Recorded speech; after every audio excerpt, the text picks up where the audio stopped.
श्लोक पढ़े थे। 9 श्लोकों के बाद आज 10वां श्लोक पढ़ेंगे। कल हमने नवमांश, द्वादशांश, त्रिशांश आदि के बारे में जो राशि चक्र की कल्पना की गई है वह हमने आधारभूत में मान करके उसको पठन किया। आज हम प्रारंभ करेंगे 10वें श्लोक को। कल राशियों के स्वामी भी बता दिए गए थे। यदि आप लोगों को समझ में आया था कि 12 राशियां हैं, उनमें सूर्य और चंद्रमा को केवल एक एक राशियां प्राप्त हैं, बाकी सभी ग्रहों को 2-2 राशियां प्राप्त हैं।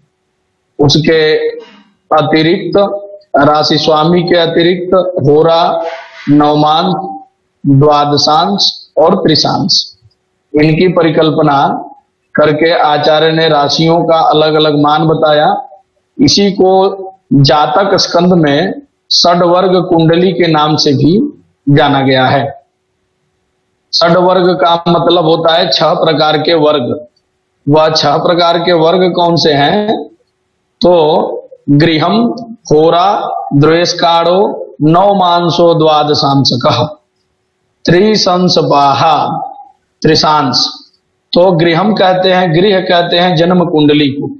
जन्म पत्रिका, जन्म चक्र जो होता है वह गृह कहलाता है।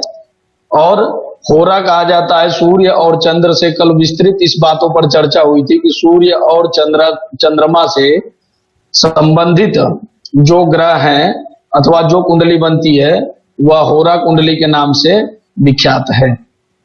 इसके अतिरिक्त भी हमने नवमांश जो जन्म पत्रिका के 9 भागों को बांट करके और हमने अध्ययन किया था। उसके बाद द्वादशांश जो 12 भागों में उन भावों को बांट करके और कल्पना की गई थी। और उसके बाद से हमने पढ़ा था त्रिशांश। 30 भागों में उस राशियों को 30 अंश को अलग अलग भागों में बांट करके पढ़ाया गया था। आज हम देखेंगे अगला जो श्लोक है वह क्या है कि श्लोक जो स्क्रीन पर भी आप लोगों को दिख रहा होगा। पूजयम जीवज्ञ सिताः पंचेन्द्रिय वसुमोनेन्द्रिय यांसानाम विषमेषु समक्षेषु क्रमेण त्रिशांशपा कल्प्याः। कल्प्याः अर्थात कल्पना किया गया है। किसकी कल्पना कह रहे हैं? तो त्रिशांशपाः, त्रिंशांशपाः, 30 अंशों के अधिपतियों की कल्पना की गई है। त्रिशांश माने त्रिशांश जो कुंडली बनेगी उस त्रिंशांश की कल्पना इस प्रकार से कही गई है। त्रिशांश की कल्पना कैसे कही गई है? तो कह रहे हैं कि कुज, कुज का अर्थ मैंने कल बतलाया था। कुज का अर्थ होता है मंगल। और यम, यम का मतलब होता है, यम का अर्थ होता है शनि। और जीव का मतलब होता है बृहस्पति। और ज्ञ का मतलब होता है बुध, ज्ञानी अथवा वाणी का जो ग्रह कहा गया है वह है बुध। और सीताहा, शीत कहा गया है सफेद को। और सफेद में भी जो एकदम पर्टिकुलर सफेद ग्रह है वो शुक्र है, ना कि चंद्रमा है। तो इसीलिए सीताहा का मतलब यहां पर शीत का मतलब हो जाएगा शुक्र। तो उन सब बातों को ध्यान में रखते हुए ही हमें आगे की कल्पना करनी है। क्या करनी है कल्पना? कि त्रिशांश की कल्पना करनी है। कह रहे हैं कि कुज, यम, जीव, ज्ञ, सीताहा। एक एक अक्षर को आप देखेंगे। मैं जो भी आप लोगों को पढ़ाता हूं मेरे अनुसार मैं कोशिश करता हूं कि एक एक अक्षर आप लोगों को समझ में आ सके। तो कुज का मतलब है मंगल। यम का अर्थ कल मैंने बतलाया था बड़े विस्तार से, इनकी पूरी पौराणिक कथा भी लेके आया था, शनैश्चर। जीव का अर्थ बृहस्पति, ज्ञ का अर्थ होता है बुध और शीत का मतलब होता है शुक्र। कह रहे हैं पंचेन्द्रिय व सुमुनीन्द्रियांशानाम। अब फिर से एक एक शब्द को, एक एक अक्षर को देखेंगे। पंच, पंच का अर्थ संस्कृत में होता है 5। सभी लोग जानते हैं इतना तो कि एक से लेकर के संख्याएं जो होती हैं, तो पंच कहा गया है पांच को। और इंद्रिय, इंद्रिय जो है वह इंद्रियां कितनी मानी गई हैं शास्त्रों में, तो पंच इंद्रिय, पंच माने उसको कर्म इंद्रिय कहते हैं, ज्ञान इंद्रिय कहते हैं, जो भी कहते हैं। तो पांच जो है वह भी क्या है, इंद्रिय की संख्या। ज्योतिष शास्त्र में जब हम कल्पना करेंगे, यहां पर तो बहुत साधारण सी बातें वाराहमिहिर आचार्य कह रहे हैं। बहुत जगह होता है कि 2,02,232 लिख दिया जाएगा और उसको इसी प्रकार के कोड में लिखा गया होगा। यहाँ पर पंचेंद्रिय वसुमनेन्द्रियांसा नाम जो है, एक्चुअल में आप देखे जाएंगे तो इसमें 5 अंक छिपे हुए हैं। पंच का मतलब 5, इंद्रिय का मतलब 5 इंद्रियां, उनको आप कर्म इंद्रिया मानिए अथवा ज्ञान इंद्रिया मानिए। और वसु, तो वसु जो है वह अष्टवसवः, जो लोग थोड़ा सा भी कर्मकांड पूजा पाठ कराते हैं वो जानते होंगे कि 8 वसुओं का आवाहन किया जाता है। अष्ट वसवः, वसुओं की संख्या 8 है। तो यहां पर पंच इंद्रिय वसु, वसु का अर्थ हो गया 8। उसके बाद से यहां पर मुनि, तो मुनि का शब्द वैसे तो आप लोग व्याकरण में पढ़ते हैं, मुनि त्रयम नमस्कृत्य, 3 मुनियों को नमस्कार किया जाता है।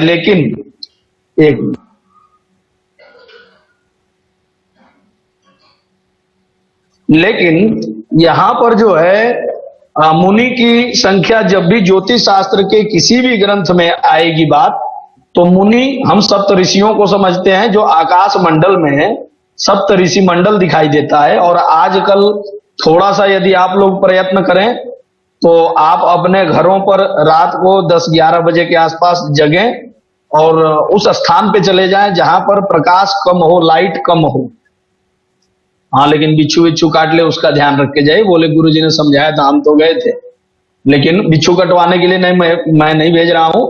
आप उस थोड़े से कम प्रकाश के एरिया में जा करके आपके ठीक ईशान कोने में पूर्व के तरफ मुख करके खड़े हो जाइए और बाएं के तरफ लेफ्ट साइड में ऊपर में आप देखेंगे तो सप्त ऋषि का मंडल दिखाई देता है, जो हाशिए की तरह, हंसुआ की तरह, जो धान गेहूं काटने के लिए हाशिया का उपयोग किया जाता है, ठीक उसी प्रकार से रहता है। तो वो सप्त ऋषि मंडल जो है ज्योतिष शास्त्र में उन्हीं को मुनि की संज्ञा दी गई है। और यहां पर वाराहाचार्य का कहना है कि मुनि, तो मुनि जो है वह सप्त है।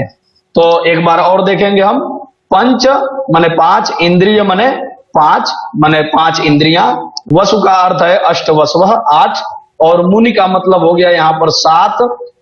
7 क्यों है? क्योंकि वो सप्तऋषि मंडल से हमारे यहाँ ज्योतिष शास्त्र में मुनियों की गणना होती है, हम उनको ही मुनि मानते हैं। और इंद्रिय फिर से कह दिए, मुनीन्द्रियांसानाम, इंद्रिय फिर से आ गई माने 5। इन अंशों में क्या होता है? इन अंशों में विषमेशु, कह रहे विषमेशु, विषम राशियों में, विषम राशियों में इस क्रम से, माने अब देखिए थोड़ा सा समझ लीजिए आप लोग, जो 30 अंश है, तो 30 अंश को अभी तक 12 भाग में बांट देते थे, 9 भाग में बांट देते थे। तो 9 भाग में बांट दिया तो 9 से भाग दे करके पहला भाग आ गया था हमारा 3 20। होरा को 2 भागों में बांट दिए तो 30 अंश को 2 भागों में बांट दिया तो 15-15 अंश की 2 होरा हो गई। द्रेष कांड में 3 भाग में बांट दिए थे तो 3 से 30 को भाग दे दिया तो एक हिस्सा जो आएगा वो 10 अंश का आएगा। तो 10-10 अंश के 3 हिस्से हो गए थे। केवल त्रिशांश कुंडली में ये अंशों में थोड़ा सा हेर फेर कर रहे हैं। और त्रिशांश कुंडली में षडवर्ग जो आप पढ़ रहे हैं, षडवर्ग, तो षडवर्गों में लोग कहते हैं कि हमारा ग्रह जो है षडवर्ग में एकदम बलवान है, माने होरा कुंडली में भी बलवान है, दृष्कार में भी बलवान है, नवमांश में भी बलवान है, द्वादशांश में भी बलवान है, त्रिशांश में भी बलवान है। इस प्रकार से वर्गोत्तम ग्रह, कोई भी व्यक्ति यदि कहता है कि 6 के 6 वर्गों में मेरे सारे ग्रह बलवान है, माने उसने ना तो कभी ज्योतिष शास्त्र पढ़ा है, ना ही उसको राशियों का विभाजन पता है। आप लोग थोड़ा सा अपना मस्तिष्क उपयोग करिए, कल होरा कुंडली पढ़ाए थे, तो होरा कुंडली में केवल सूर्य और चंद्रमा की गणना थी। यहाँ पर त्रिशांश कुंडली पढ़ रहे हैं जिसमें केवल भौमादि ग्रहों की गणना है। इन्होंने क्या कहा, कुज मने मंगल, यम मने शनि, जीव मने बृहस्पति, ज्ञ मने बुध और सित मने शुक्र। तो सूर्य और चंद्रमा तो गायब हो गए यहां से। अब सूर्य और चंद्रमा होरा कुंडली में है, होरा कुंडली में ये 5 नहीं है, तो इसका मतलब किसी की भी कुंडली में 6 के 6 वर्ग कभी बलवान हो ही नहीं सकते। कोई इस तरह से यदि आपको बताता है या आप किसी को इस तरह से आत्ममुग्धता में फलादेश करते हैं अथवा बताते हैं, तो ये हमारी भूल होनी चाहिए। इस प्रकार का क्रम नहीं है हमारे यहाँ। षड वर्ग कभी भी किसी को पूर्ण नहीं हो सकता, क्योंकि होरा कुंडली में अब देख लीजिए ग्रहों का जो विभाजन है, यहाँ पर 5 ग्रहों से संबंधित बातें ही त्रिशांश कुंडली में क्यों है? क्योंकि जितने भी राजयोग बनते हैं, पंच महापुरुष राजयोग बनेगा तो रोचक, भद्रक, हंस, मालव और शश, ये पंच महापुरुष राजयोग जब बनते हैं तो इन पंच महापुरुष राजयोगों में इन्हीं 5 तारा ग्रहों की, इनको तारा ग्रह कहा गया है। सूर्य 3 प्रकार के ग्रह हैं, उसको आप ध्यान रखें। सूर्य और चंद्र प्रकाश ग्रह हैं जिन पर प्रकाश है। चंद्रमा भी पूर्ण प्रकाशित नहीं है, सूर्य से ही प्रकाशित होता है, लेकिन फिर भी उसको प्रकाश ग्रह की संज्ञा प्राप्त है। राहु और केतु छाया ग्रह हैं जो दिखाई नहीं देते हैं। और ये मंगल, बुध, गुरु, शुक्र और शनि जिनकी आप बात कर रहे हैं अथवा जिनकी बात अभी हम हो रही है यहाँ पर, वो पंच तारा ग्रह हैं। ये केवल और केवल तारा ग्रह हैं, ये स्टार हैं। वैज्ञानिक युग में जो बात होती है सूर्य केंद्रिक पृथ्वी की अथवा भू केंद्रिक ग्रह कक्षा की, उसकी बातें हम आगे चल के और करेंगे। अभी हम मोटा मोटा शिक्षा का एक बड़ा सरल तरीका है कि स्थूल से हमेशा सूक्ष्म की तरफ जाना चाहिए। बहुत डिटेल में आपको लेके चला जाऊंगा तो शायद समझ में ना आए, आप लोग सोचें गुरुजी क्या पढ़ा रहे हैं। तो अभी आप बस इतना समझें कि 5 जो तारा ग्रह हैं और 2 छाया ग्रह हैं और 2 प्रकाश ग्रह हैं। सूर्य चंद्र प्रकाश ग्रह हैं, राहु केतु छाया ग्रह हैं और सूर्य चंद्रमा प्रकाश ग्रह हैं, और बाकी के ये 5 तारा ग्रह हैं, मंगल, बुध, गुरु, शुक्र और शनि। तो उन्हीं से यहाँ पर त्रिशांश बन रहा है, क्योंकि राजयोगों में सबसे अधिकता फल यदि देखा जाएगा तो किम कुर्वन्ति ग्रहा सर्वे यस्य केंद्रे बृहस्पति, तो बृहस्पति की बात आएगी तो पंचतारा ग्रह में बृहस्पति की गणना है। कुल दीपक योग जब आप पढ़ेंगे, राजयोग पढ़ेंगे, श्रीनाथ योग पढ़ेंगे, चाप योग पढ़ेंगे, छत्र योग पढ़ेंगे, जितने भी योग पढ़ेंगे इन्हीं पंच तारा ग्रहों से संबंधित है। इसीलिए यहाँ पर इनकी अलग से त्रिशांश की कल्पना की गई है। तो त्रिशांश जो है उसको बांटने का तरीका जो है ऋषियों ने थोड़ा सा अलग रखा है। शुरू के देखिए 30 अंश हैं, तो शुरू के 5 अंश कहा पंच। शुरू के 5 अंश विषम राशि अथवा सम राशि 2 ही होगी। या तो लग्न कुंडली जो बनाएंगे आप, तो जो लग्न आपका स्पष्ट होगा, राशि, अंश, कला और विकला। आपके मोबाइल में भी जब आप कुंडली एंटर करते हैं तो वहां ग्रह स्पष्ट का चार्ट आता है। तो ग्रह स्पष्ट का जब चार्ट आता है तो वहां पर राशि, अंश, कला और विकला लिखा रहता है। तो राशि का मतलब होता है कि 2 अगर लिखा है तो इसका मतलब है कि 2 राशि भोग कर और वो तीसरी राशि में प्रवेश कर चुका है। 2 राशि भोग कर तीसरी राशि में प्रवेश कर चुका है।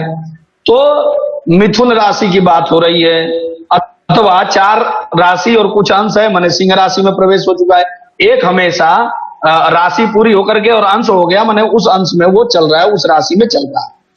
तो यहां पर त्रिशांश की जब बात हो रही है तो कह रहे हैं कि पंच, तो वो जो राशियां होंगी वो या तो सम होंगी या विषम होंगी। वो आपको पहले ही मैंने कुम, स्त्री, क्रूरा, क्रूरव जब पढ़ाया था तभी बता दिया था कि विषम और सम 2 समझनी है। कुंडली के निर्माण में अथवा फलादेश में सम और विषम बहुत छोटा सा गणित है, जो बच्चे स्कूलिंग करते हैं उनको 2 या तीसरी क्लास में भी ये सारी बातें पता होती है।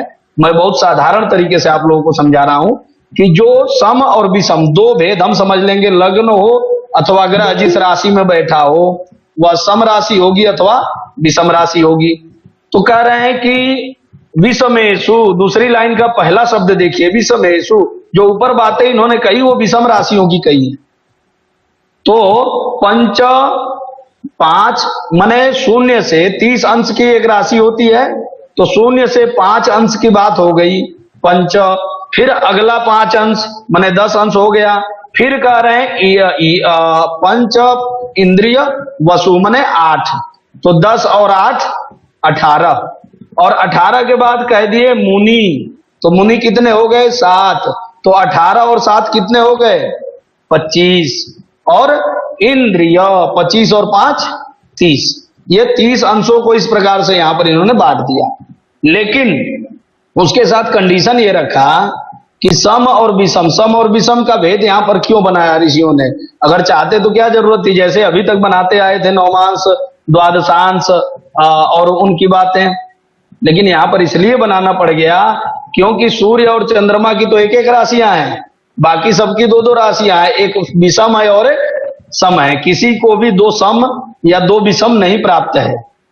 तो इसी क्रम को यहां पर स्थापित करने के लिए ऋषियों ने इस प्रकार का क्रम बनाया है कि जो भी ये क्रम है वह इसी प्रकार से रहेगा कि पंच माने शुरू के पंच। अब एक एक शब्द यहां से अंकों में से उठाइए और एक एक शब्द के ग्रह उठाइए। तो पहला जो पंच, पंच के साथ उठा लीजिए कुज, माने शुरू के 5 अंशों का जो स्वामी होगा वो मंगल, तो मंगल की विषम राशि कौन सी है मेष राशि। फिर कह रहे हैं इंद्रिय माने 5, माने 5 अंश के बाद 10वें अंश तक कौन होगा, तो यम, यम का मतलब हो गया शनि, तो शनि की विषम राशि हो गई कुंभ। फिर कह रहे हैं वसु माने 8 अंश, 10 से 18 अंश, 10 से 18 अंश विषम राशि में कौन होगा, तो जीव, तो बृहस्पति की कौन सी विषम राशि है धनु। फिर कह रहे हैं कि इंद्रिय माने 25, ये मुनि, तो मुनि जो है 18 के बाद 7 जो है वो 25 तक जाएगा, 18 से 25, तो कौन मालिक होगा ज्ञ, ज्ञ का मतलब होता है बुध, बुध की मिथुन राशि जो होगी वो विषम राशि होगी। और सीताहा माने शुक्र, और शुक्र के लिए कह दिए इंद्रिय, इंद्रिय माने 5, 25 से 30, तो इनका मालिक जो होगा वो शुक्र होगा। ये यहां पर केवल साधारण सा त्रिशांश कुंडली में अर्थ समझाने की कोशिश किया गया है यहां पर। अब कह रहे हैं कि विषमेषु, ये बात जो हो गई वो विषम की हो गई, लेकिन समर्क्षेषु उत्क्रमेण, उत्क्रमेण, उत्क्रमेण माने उत्क्रम से, उत्क्रम का मतलब होता है उल्टा, उल्टा क्रम से, किसमें, तो सम अर्क्षेषु, अर्छ कहते हैं राशियों को, अर्छ जो शब्द है वह राशि के लिए उपयुक्त की गई है, तो सम राशियों में उल्टे क्रम से त्रिशांशपाः कल्प्याः, उल्टे क्रम से त्रिशांशों की कल्पना की गई है। त्रिशांश की कल्पना उल्टे क्रम से की गई है। उल्टे क्रम का मतलब क्या हो गया कि यहां पर इसी जो ऊपर संख्याएं लिखी है उसी को आप उल्टा कर देंगे। सित सबसे पहले ले लेंगे, कुज यम जीव ज्ञसिताः, तो सित को पहले लेंगे, उसके बाद ज्ञ को लेंगे, उसके बाद जीव को लेंगे, उसके बाद यम को लेंगे, फिर कुज को लेंगे। ऐसे ही अब यहाँ पर जो संख्याएं चलेंगी वो 5, उसके बाद से इंद्रिय के बाद वसु माने 8 आ जाएगा, वसु के बाद जो है मुनि, पंच के बाद मुनि माने 7, फिर आ जाएगा वसु माने 8, और इंद्रिय माने 5, और पंच माने 5। उसी क्रम से सेम टू सेम उल्टा कर देना है यहां पर, बस इतनी सी बात यहां पर समझा रहे हैं। अब थोड़ा सा आप लोगों को यह समझ लेना होगा कि यहां पर जो इन्होंने बातें बतलाई, वो बातें षड्वर्ग की जो बातें बतलाई, तो वो क्यों बतलाई, उसका कारण क्या था। तो उन कारणों में जब हम जाएंगे तो गृह, सबसे पहले जन्म कुंडली की हम बात करेंगे कि जन्म कुंडली जो है, तो गृह के लिए, जन्म कुंडली के लिए क्या कहा गया है, शरीर सौख्यम, शरीर का सुख यदि देखना है, व्यक्ति के जन्म पत्रिका का निर्णय करना है और शरीर के सुख को देखना है। ऐसा नहीं कि सब कुछ जन्म पत्रिका से ही अथवा जन्म लग्न बनाने आ गया और उसी पर हमने फलादेश शुरू कर दिया, ऐसा नहीं है। यहां पर वाराहाचार्य ने जो सुंदर परिकल्पना दी है, अथवा सभी ऋषियों ने, केवल वाराह मिहिर की बात नहीं है, वारामिहिर के पहले पराशर हुए, गर्ग हुए, सूर्य हुए, जितने भी नारद इत्यादि मुनि हुए, सबने अपने अपने समय में इनकी परिकल्पना की है। लेकिन अब ये भारत से धीरे धीरे लुप्त प्राय होता चला जा रहा है। षड्वर्ग का फलादेश लगभग कहीं प्रिंटेड बुक नहीं है, हस्तलिखित जरूर दो चार जगह है, उस पर आवश्यकता है काम करने की, और उस पर जरूर भविष्य में रिसर्च इत्यादि करवाया जाएगा। पीएचडी करवाऊंगा मैं किसी न किसी विद्यार्थी को जो षड्वर्ग पर काम करे, और उसकी पुस्तक पूरे भारत और पूरे विश्व में ज्योतिष जगत के लिए एक नया रास्ता बने, और वह इस प्रकार का कार्य करे कि जो लुप्त हो चुकी विद्या है, लुप्त प्राय है, केवल भारतवर्ष के कुछ ओरिएंटल इंस्टीट्यूट में प्राच्य विद्या मंदिरों में हस्तलिखित रूप में संग्रहित है, तो उसमें से कार्य करके इसका फलादेश बिल्कुल निकालना चाहिए। तो जन्म कुंडली से केवल शरीर सौख्यम, शरीर के सुख की बात होती है।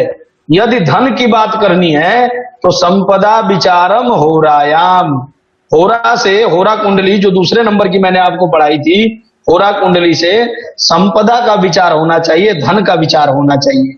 जब विशिष्ट धन की बात हो रही है और विशिष्ट शरीर के सुख की बात हो रही है, बाकी नॉर्मल चीजें तो जन्म पत्रिका से प्राप्त होंगी, लेकिन जब विशिष्ट हम जाएंगे, दो किसी भी विद्या को पढ़ने के दो तरीके हैं। एक होता है साधारण, जो साधारण सबने बीए कर लिया, बीकॉम कर लिया, बीएससी कर लिया, लेकिन उसमें भी जाकर के किसी पर्टिकुलर बिंदु पर रिसर्च करे अथवा आगे बढ़े, तो उसको हम साइंस कहते हैं, विज्ञान कहते हैं। विशेष ज्ञानम इति विज्ञानम। तो विशेष ज्ञान के अंतर्गत ये होरा इत्यादि की पढ़ाई आती है, जो आजकल धीरे धीरे लुप्त होती जा रही है, लेकिन हमें इसको जगाना है। तो जन्म पत्रिका का गृह जो होगा वह शरीर सौख्यम, और होरा से क्या होगा, होरायाम संपद विचारम। द्रेष कांड कुंडली तीसरे नंबर पर मैंने पढ़ाया था, उससे क्या होगा, तो द्रेष कांड से करें भ्रातृ सौख्यम, भाइयों का बहनों का जो सुख है उसका विचार किससे किया जाएगा, वो द्रेष कांड कुंडली से किया जाएगा। भ्रातृ सौख्यम, भाइयों का सुख जो है वह किया जाएगा। फिर किसी का वैवाहिक चिंतन करना है, दाम्पत्य जीवन का प्रश्न है, तो उसके लिए नवमांसात दाम्पत्य सुखम, नवमांस से दाम्पत्य के सुख की परिकल्पना करनी चाहिए। नवमांस कुंडली से दाम्पत्य के सुख का विचार होगा। द्वादशांसात पितृसुखम, पिता का विचार जन्म पत्रिका में तो 10वें घर से साधारण तरीके से कर दिया जाता है, लेकिन पिता का सुख यदि विशिष्ट रूप से आपको करना है तो आपको क्या करना पड़ेगा, वह द्वादशांश कुंडली देखनी पड़ेगी। और त्रिशांश कुंडली से क्या होगा, अरिष्ट ज्ञानम, अरिष्ट का जो ज्ञान है, कब कब उसके जीवन में अरिष्ट आएगा, कब कब उसको दुख झेलने पड़ेंगे, कब कब किस प्रकार की परेशानियां आएंगी, ये सारी चीजें अरिष्ट का ज्ञान जो होगा वो त्रिशांश कुंडली से होगा।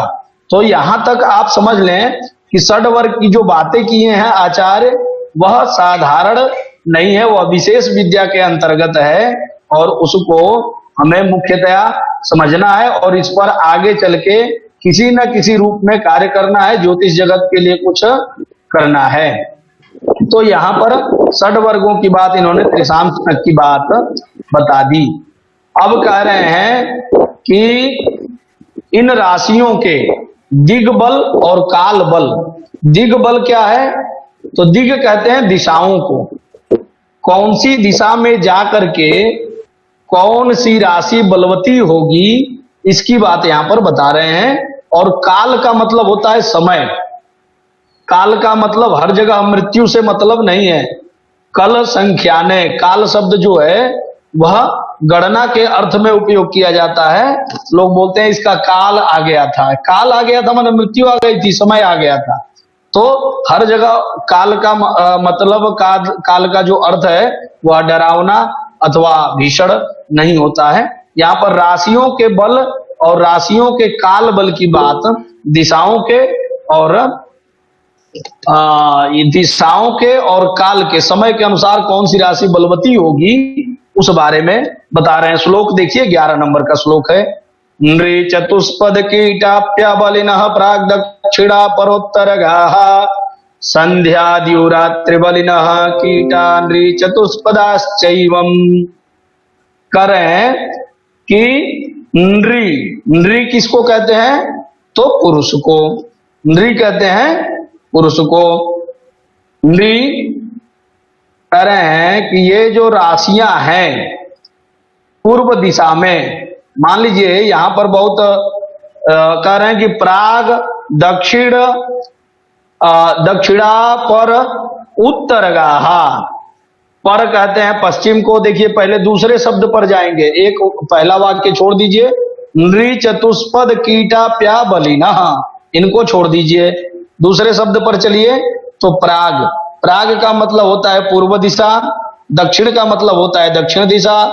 जो राशियों का दिशाओं का निर्धारण मैं आपसे कराया था, तो मैंने आपको कहा था कि जब भी दिशाओं की बात आएगी उसी क्रम से भचक्र घूमेगा, अथवा राशि चक्र को वहां से ही घुमा करके और उनकी परिकल्पना की जाती है। तो प्राग का मतलब हो गया पूर्व, दक्षिण का मतलब हो गया दक्षिण, और अपर का मतलब हो गया पश्चिम, और उत्तर गाहा माने उत्तर में गई हुई राशियां, गाहा माने गई हुई राशियां। तो पूर्व दिशा, अब यहां पर पूर्व दिशा का निर्धारण हम कैसे करेंगे? तो हम खड़े हैं, सूर्योदय हो रहा है जिधर, वह तो पूरब है, लेकिन यहां पर भौतिक विज्ञान अथवा हमको जियोग्राफी नहीं पढ़ा रहे हैं, यहां पर पढ़ा रहे हैं कुंडली, जन्म पत्रिका। तो जन्म पत्रिका सबको कुंडली बनाने लगभग आता होगा, अपने सामने एक ड्रॉ कर लीजिए कुंडली छोटी सी, और वहां पर जो है जो लग्न स्थान है वह है पूर्व, लग्न स्थान है वो क्या है? पूर्व है। दक्षिण दिशा में जो है वह 10वां भाव जो कुंडली का होगा वह दक्षिण दिशा होगी, और 7वां भाव जो होगा वह पश्चिम दिशा होगा, और उत्तर दिशा जो होगी वह चौथा भाव। माने केंद्र के चारों जो भाव बनेंगे 1, 4, 7 और 10, तो भाई सीधी सी बात है कि जहां से सूर्योदय होता है, इसको बड़े आराम से आप लोग समझिए एकदम बिना टेंशन लिए हुए, कि जहां से सूर्योदय होता है ठीक उसके सामने सूर्यास्त भी होता है। तो जन्म कुंडली आपका पूरब हुआ, लग्न भाव जो है पूरब हुआ, तो इसका मतलब हुआ कि पश्चिम जो उसके सीधे होगा तो कौन सा? 7वां भाव पश्चिम हो गया। और दक्षिण जो है 10वां भाव हुआ, तो दक्षिण के ठीक सामने कौन सा भाव होगा? चौथा, जो उत्तर होगा। इसी बात को यहां पर समझा रहे हैं। अब ये दिशाओं का कुंडली में क्या काम है? तो बड़े आराम से एक बात समझिए कि जन्म पत्रिका यदि आपके सामने रखी गई हो, किसी की बनी बनाई कुंडली रखी हो, तो आप ये कक्षा खत्म होने के बाद, समाप्त होने के बाद, उस केवल जन्म चक्र को फोटो खिंचवा के किसी से मंगाइएगा। आपको डेट ऑफ बर्थ, टाइम कुछ भी नहीं पता रहेगा, केवल स्क्रीनशॉट बोलिए कि एक कुंडली बना के मुझे भेजो, अथवा मोबाइल में किसी को बोलिए कि एंटर करो और मुझे भेजो स्क्रीनशॉट लेके। तो यदि सूर्य उसका लग्न में है, पूर्व दिशा में है, तो सूर्य उगता कहां से है? साधारण जीवन में हम क्या देखते हैं, सूर्य कहां से उग रहा है? पूरब दिशा से। तो यदि किसी के जन्म के समय में सूर्य जो है वह पूर्व दिशा में माने लग्न में है, तो इसका मतलब हो गया कि उस जातक का जन्म जो है वो सुबह में हुआ है, और ठीक सामने 7वें भाव में सूर्य चला गया तो सूर्यास्त हो गया, और उसके 12वें, 11वें, 10वें, 9वें, 8वें भाव में है, तो मतलब दिन का जन्म है। अब उसमें भी 10वें भाव में यदि सूर्य चला गया, 10वां भाव कौन सा बोले? दक्षिण दिशा। तो दक्षिण दिशा में सूर्य चला गया 10वें भाव में, तो इसका मतलब है कि जातक का जन्म दोपहर का है, और सूर्यास्त के बाद 7वें भाव से चौथे भाव तक जो है रात के 12 बजे तक का जन्म है, और रात के 12 बजे से और फिर लग्न तक, चौथे से लग्न तक जो है वह भोर का, प्रातः का जन्म है। इसको ऐसे समझ लीजिए दिशाओं के लिए। और किसी की जन्म पत्रिका पर आप चिंतन कर रहे हैं, तो अगर जन्म पत्रिका देख करके आप 10-20 कुंडलियों को प्रैक्टिकल करेंगे, तो आपको एग्जैक्ट समझ में आ जाएगा भाई सूर्य जो है वह सूर्य से, मैं आपको बता रहा हूं कि सूर्य से जन्म का समय ज्ञात हो सकता है। तो सूर्य 12 राशियों में ही तो घूमेगा, और 12 राशियों में जब घूम रहा है तो मकर संक्रांति आप 14 जनवरी को मना रहे हैं, मकर राशि में सूर्य आ रहा है, तो 14 जनवरी से 14 फरवरी तक सूर्य कहां रहेगा? मकर राशि में। और 14 फरवरी से 14 मार्च चला जाएगा कुंभ में, 14 फरवरी से 14 मार्च से 14 अप्रैल चला जाएगा मीन में, और 14 अप्रैल से 14 मई तक आ जाएगा मेष में। अब गर्मी सबसे ज्यादा पूरे वर्ष में कब पड़ती है? मई में ही पड़ती है या किसी और महीने में ही पड़ती है? तो सूर्य वहां पर उच्च का होता है, मेष राशि में 10 डिग्री का जब होगा तो उच्च का होगा, तो अपना पूर्ण फल देता है। ये सारी चीजें ज्योतिष विद्या जो है पूरी प्रैक्टिकल है, इसमें मेरे घर का कोई मिलावट नहीं मैं पढ़ाऊंगा आपको, ना ही बारह मीर ने जो बताया उसके अतिरिक्त मैं कुछ बताऊंगा। लेकिन थोड़ा सा प्रयत्न यदि आप लोग करेंगे, प्रैक्टिकल थोड़ा सा होंगे, तो बहुत आनंद आएगा इसको पढ़ के। आप 10 कुंडली लीजिए, आप बिना चक्र को, बिना किसी डेट ऑफ बर्थ को जाने आप पहले तो पता लगा सकते हैं कि कौन से महीने का जन्म है। उसके बाद सूर्य के अंश को देखेंगे तो 14 तारीख को लगभग सूर्य का अंश 0 रहेगा अथवा 1 रहेगा, और 10 अंशों पर चला गया माने 24 तारीख हो गई। 14 से 10 डिग्री पर डे 1 डिग्री चलता है सूर्य। तो वहां से आप तारीख का पता लगा सकते हैं, महीने का पता लगा सकते हैं, और जो सूर्य की स्थिति जन्म कुंडली में है उससे आप दिन का जन्म है कि रात्रि का जन्म है एकदम आसानी से पता लगेगा। लग्न से लेके 7वें भाव तक है, उत्तर दिशा में, दक्षिण दिशा में 10वें भाव की तरफ तो वो दिन का जन्म है, और इधर आ गया 4थे भाव की तरफ तो वो रात्रि का जन्म है। उसके बाद केंद्र के दोनों भावों में सामने सामने मध्यरात्रि और मध्याह्न होता है, दोपहर और मध्यरात्रि होती है। तो सूर्य कितना कितना चल रहा है उससे आप जन्म का समय का भी पता लगा सकते हैं। यह जो जन्म पत्रिका है आपका, एक्चुअल में ये आकाश मंडल का फोटो है, ना कि 12 खाने खींच दिए गए हैं और हमको देखना है। यह पूरा खगोल है। हमारा विज्ञान ही, हमारा ज्योतिष विज्ञान ही, ज्योतिर्विज्ञान ही इतना परफेक्ट था और इतना बलशाली था कि हजारों करोड़ों रुपए, अरबों डॉलर खर्चा करने के बाद नासा, इसरो जिन डेट को ग्रहण के लिए अथवा राशि परिवर्तन के लिए ग्रहों की गणना करके बताते हैं, हजारों अरबों खर्चा करने के बाद वो आपके पास 20 रुपए के पंचांग में 50 साल आगे तक का, 500 साल आगे तक का गणित आपको प्राप्त है। उस पर गौरव करने की आवश्यकता है, उस पर और कार्य करने की आवश्यकता है। तो यहां पर जो दिशाओं की बात इन्होंने की, वराह हीराचार्य ने, वह दिशाएं क्या हैं? तो कहा इन्होंने कि नृ चतुष्पद कीटाप्या बलिनः प्राग दक्षिण अपर उत्तरगाहा। इन दिशाओं में ये बलवती होती हैं। कौन सी? तो नृ का मतलब हो गया पुरुष। पुरुष के कितने पैर हैं? हम पुरुष हैं, मानव हैं, तो मानव के कितने पैर होते हैं? 2 पैर होते हैं। मानव के 2 पैर होते हैं। मां के गर्भ में 9 महीना रह के आता है, उसी का नाम है मानव। तो मानव जो होगा उसके 2 ही पैर होते हैं। चतुष्पद होगा तो बैल होगा, गधा होगा। यहां पर मानव की बात हो रही है। तो कह रहे हैं नृ मने हो गया 2 पैर वाला, मने मनुज, मानव, 2 पैर वाली राशियां। उसके बाद से कहे चतुष्पद, 4 पैर वाली राशियां। तो पूर्व दिशा में कौन सी राशियां जाएंगी? नृ मने पुरुष राशियां जो होंगी, मनुज राशियां होंगी, मानव राशियां होंगी, वो पूर्व में बलवती होंगी। और दक्षिण दिशा में कौन सी होंगी? चतुष्पद राशि, नृ चतुष्पद। फिर कह रहे हैं कीट राशियां भी होती हैं। कीट राशियां, अभी ये देखिए, बहुत ज्यादा दिमाग पर टेंशन दे करके बहुत सीरियस होके पढ़ने की आवश्यकता नहीं है। मैं आपको बहुत पहले ही बताया था कि भाई 12 तो राशि है ज्योतिष में, न मैं 13 पढ़ा दूंगा, ना कोई 16 खोज लाएगा। राशि 12 है। नाम भी इतने सीधे सीधे रखे हैं, मेष। तो भाई भेड़ा आपने देखा होगा, भेड़ बकरी जो होते हैं इनके कितने पैर होते हैं? 4। कन्या की कितनी पैर होती है? 2। मिथुन के पैर कितने होंगे? 2। और वृश्चिक क्या है? तो कीट है, बिच्छू डंक मारता है। कर्क क्या है? कीट है।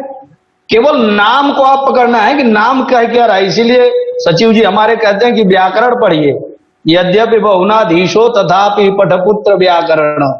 सब विद्याएं पढ़ लिया लेकिन व्याकरण नहीं पढ़ा तो पुत्र कहता है कि बेटा व्याकरण को पढ़ो। तो यहां पर जो है केवल राशियों के नामों को जब हम पकड़ लेंगे, नाम के अर्थ को समझ लेंगे, तो रटने रटाने की कोई आवश्यकता नहीं पड़ेगी। पढ़ने के बाद यदि श्लोक को रटना पड़े, हिंदी को रटना पड़े और जबरदस्ती माथे में लेके 20 किलो का वो वजन ढोना पड़े तो वो विद्या नहीं है, वह विद्या भार बन जाएगी। आप आनंद लेके पढ़िए, समझने के लिए पढ़िए। तो कह रहे हैं कि नृ, चतुष्पद, कीट और आप्य। अप शब्द जो है वह जल के लिए उपयोग किया जाता है। आपो इष्टा मयो भुवस्थान ऊर्जय दधातन महेरणाय चक्षसे, वेद कहता है। तो आप जो है आपो नारा इति प्रोक्त, नारायण शब्द की जब व्याख्या करते हैं व्याकरणाचार्य लोग, तो आप शब्द जो है वह जल के लिए उपयोग किया जाता है। वो इसीलिए और अरेबिक में जो है आब कहा जाता है, जल को अरेबिक भाषा में आब कहा जाता है। जो पंजाब शब्द है तो पंच आब, पंच आब, पंच का मतलब 5 और आब का मतलब होता है जल, और जल से मतलब वहां पर 5 नदियां हैं जो पौराणिक और वैदिक काल से हैं। ऋग्वेद में हम जो सूक्त पढ़ते हैं, विश्वामित्र नदी संवाद पढ़ते हैं, सर्वापरि संवाद पढ़ते हैं, उन समय में भी उन नदियों का उस भूमि में वर्णन प्राप्त है, इसीलिए उसका नाम पंजाब है। तो यहां पर आप का मतलब जल। तो कह रहे हैं कीट आप बलिना, ये बलवती होती हैं। तो नृ माने द्विपद राशियां पूर्व दिशा में बलवती होंगी, चतुष्पद राशियां जो है वो दक्षिण दिशा में बलवती होंगी, कीट राशियां पश्चिम दिशा में बलवती होंगी, और जलचर राशियां जो है वो कहां बलवती होंगी? उत्तर दिशा में। अब जलचर राशियां देखिए, मकर कहां रहता है? मगरमच्छ कहां रहता है? मीन, मछली कहां रहती है? मीन का मतलब क्या होता है? मछली। तो इसमें रटने वाली कौन सी बात है? अथवा बहुत ज्यादा टेंशन लेने वाली मुझे समझ में नहीं आ रहा, ऐसी तो कोई बात इन्होंने कहा नहीं, और ना ही मैंने इस लेवल का समझा दिया कि आपको दोबारा ये लगे कि यार क्या पढ़ा दिया, कैसे समझूंगा। ऐसी तो कोई बात नहीं है, एकदम आराम से हमें समझना है। केवल नाम को समझिए, नाम को समझेंगे अपने आप सारी चीजें समझ में आ जाएंगी। फिर कह रहे हैं कि संध्या द्युरात्रि बलिनः, ऊपर में इन्होंने दिशाओं की बात की। देखिए जो हेडिंग दिया गया है पुस्तक में, उसमें कहा गया है राशियों के दिग्बल और कालबल। तो ऊपर की पहली लाइन में इन्होंने दिग्बल की बात कर दी कि पूर्व दिशा में कौन सी राशि होगी, तो द्विपद राशि, चतुष्पद राशि दक्षिण दिशा में, कीट राशि पश्चिम दिशा में, और उत्तर दिशा में जो जलवच्छर राशि होगी वो बलवती होगी। अब नीचे की लाइन में काल बल बतला रहे हैं। संध्या द्यू रात्रि बलिनः, संध्या, संध्या किसको कहते हैं? शाम को।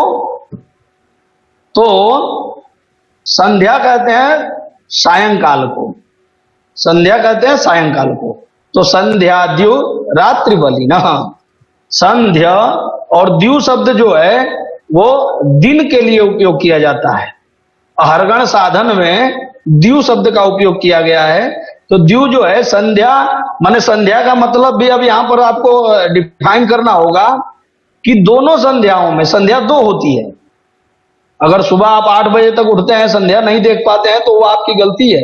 इसका मतलब ये नहीं कि सुबह संध्या नहीं हुई थी। संध्या के ही जैसा सूर्य उदय के समय में पूरा वातावरण वैसा ही रहता है। लोग कहते हैं सुबह है बनारस देखो, शाम है बनारस देखो, शाम है लखनऊ देखो। अरे भाई तुम देखो, हम क्यों देखें? हम अपने शहर में देखते हैं यार। वो तो उसके लिए है जो अपने शहर में 10 बजे तक सोता हो और बनारस चला गया तो उसको नींद नहीं आती है। तो सुबह किसी दिन उठ गया, क्या गजब की सवेरा थी यार।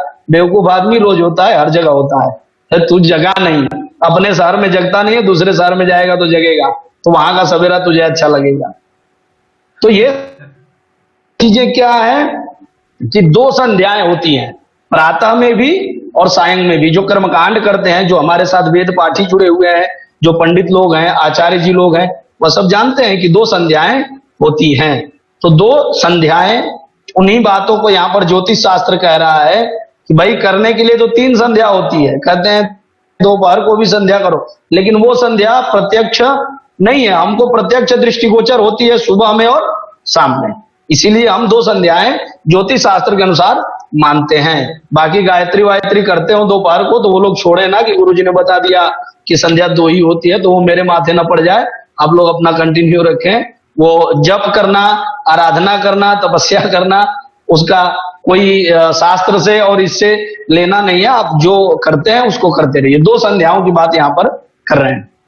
संध्या द्यु रात्रि, संध्या में दिन में और रात्रि में, संध्या में दिन में और रात्रि में बलिना क्या होती है, बलि होते हैं।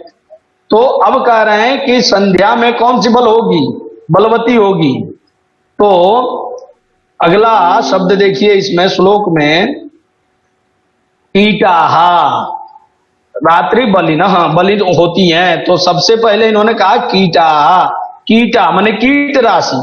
तो कीट राशि कहां बलि होगी, तो संध्याओं में। अच्छा, आप लोगों ने यदि ध्यान दिया हो तो सुबह और शाम, जब सूर्योदय होता है तब भी और सूर्यास्त होती है तब भी, ये कीड़ों की आवाज बहुत आती है, खास करके इसी मौसम में आती है। तो सुबह शाम यदि आप समय निकाल के कहीं कुर्सी लगा के एकांत में बैठेंगे तो कीट की आवाज बहुत आती है। तो इसका मतलब है कि वो उसी समय बलवान होते हैं। और यत पिंडे तत् ब्रह्मांडे, जो हमारे पृथ्वी पर विराजमान है वही ब्रह्मांड में भी विराजमान है। जो पंच तत्व आपके अंदर है, मेरे अंदर है, वही पंच तत्व इस पृथ्वी में है, वही पंच तत्व ग्रहों पर भी है। सूर्य पर क्या है, तेज की अधिकता है, अग्नि की अधिकता है, प्रकाश की अधिकता है, इसीलिए सब कुछ जल जाता है। इसका मतलब यह नहीं कि सूर्य में पृथ्वी नहीं है, जल नहीं है, सब कुछ है, लेकिन अग्नि की अधिकता है। हीलियम की मात्रा, हीलियम नामक गैस जो होता है उसकी मात्रा वहां पे 97% तक है, लेकिन बाकी 3% जो है उसमें तो कुछ कुछ रहा होगा। बुध इत्यादि ग्रहों का जब हम पढ़ते हैं, अर्वाचीनम ज्योतिर्विज्ञानम पढ़ते हैं आधुनिक समय का, तो उसमें पता चलता है कि सारे ग्रहों पर सारे तत्व, पंच तत्व जो हम मुख्यतया मानते हैं,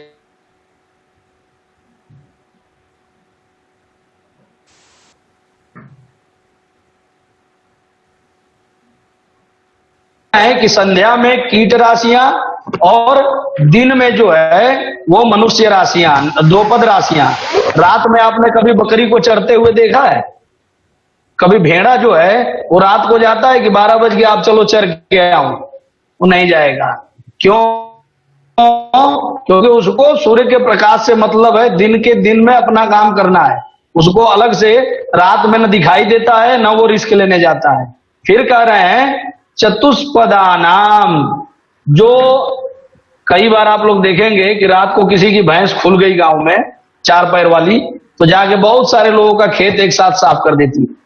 गाय चली गई, जानवर चला गया, लोग जो है दिन में तो वो कई बार मैंने बचपन में देखा है, वो मटका लगा के आदमी को ऐसा डंडा बांध के उसमें कपड़ा उपड़ा पहना के खेत में रख देते थे। तो दिन में खूब रखे, दिन में कोई नहीं, जानवर ही नहीं आए। और रात को जब जानवर आए तो उसकी जो मटकी का मुंडी बना रखा है, सिर बना रखा, उसको तोड़ देते थे, उसका कपड़ा उपड़ा फाड़ डाले, उससे लड़ाई करते थे। इसका मतलब ये हुआ कि रात्रि में जो चतुष्पद जानवर होते हैं वो बलवान होते हैं। तो यहां पर भी वही राशियों को समझना है कि कौन कब बलवान होता है। तो चतुष्पद राशियां जो होंगी वो कहां बलवती हो जाएंगी, तो वो रात्रि में बलवती हो जाएंगी। यहां पर यही बात बता रहे हैं। राशियों के बलाबल का मतलब क्या होता है, तो सायं संध्या में कर्क और वृश्चिक कीट राशियों की बात इन्होंने किया।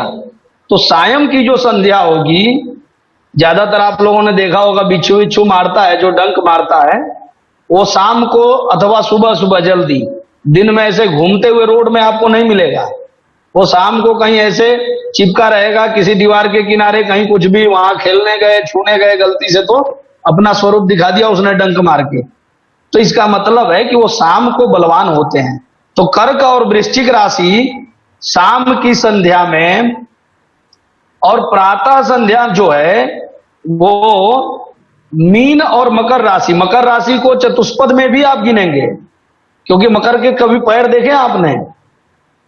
यदि आप लोगों ने मकर देखा हो तो उसके भी तो 4 पैर होते हैं, लेकिन रहता पानी में है तो उसको क्या मानेंगे? कीट मानेंगे कि जलचर मानेंगे? क्योंकि रहता तो पानी में है, लेकिन काम जो करता है वो किसका करता है? चतुष्पद का। तो उसकी विभाजन जो है राशियों का, अभी तक तो ये केवल काल बल और दिग्बल बतला रहे थे, अब उनका विभाजन अगले श्लोक में बताएंगे। आज के लिए इतना ही। आचार्य जी आप प्रस्तुत हो जी।